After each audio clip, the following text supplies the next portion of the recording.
Vacationers come from far and wide to enjoy the beauty of the island. It is the busiest time of the year for Sir Topham Hatt's engines. Thomas was excited. Sir Topham Hatt had sent him to pick up a special to deliver to Dryaw Airfield. "What have you got there?" tooted Percy. "A balloon," replied Thomas. "A party balloon?" asked Percy excitedly. "No," said Thomas. "This is a very special balloon." And he chuffed away. Soon Thomas arrived at the airfield.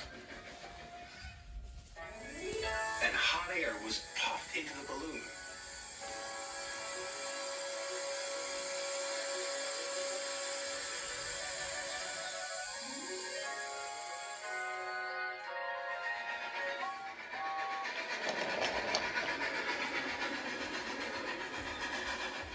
"What is that?"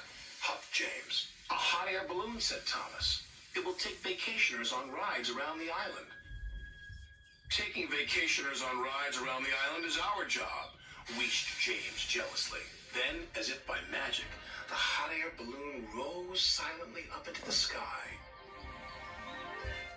"What if the hot air balloon takes our passengers away?" chuffed James. "What will happen to us then?"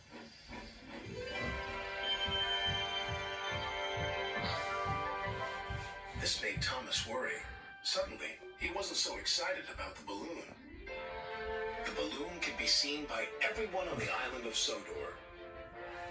Duck gazed at it for so long, he ran into the back of Stepney. "Why, it's a floating basket with folks in it," said Donald. "Whatever will they dream up next?" said Douglas. James and Thomas were waiting at the level crossing. They were still worried about the hot air balloon. "If it takes our passengers away," chuffed Thomas, "there'll be no use for us engines." "Passengers should travel on trains," huffed James, "not in silly balloons." Then something big and round and red drifted straight towards them. "We're out of hot air!" shouted a voice. "Ah!" cried James. "What's happening?" Crash, bang, wallop went the balloon and landed right on top of James. He was so scared, he let out a huge burst of steam,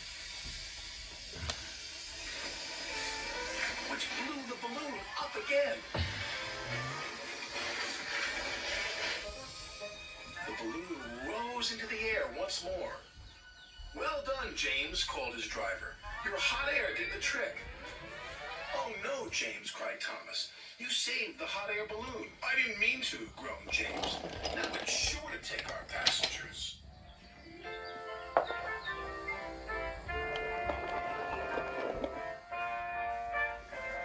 Wherever James went, he could see the balloon carrying vacationers across the island.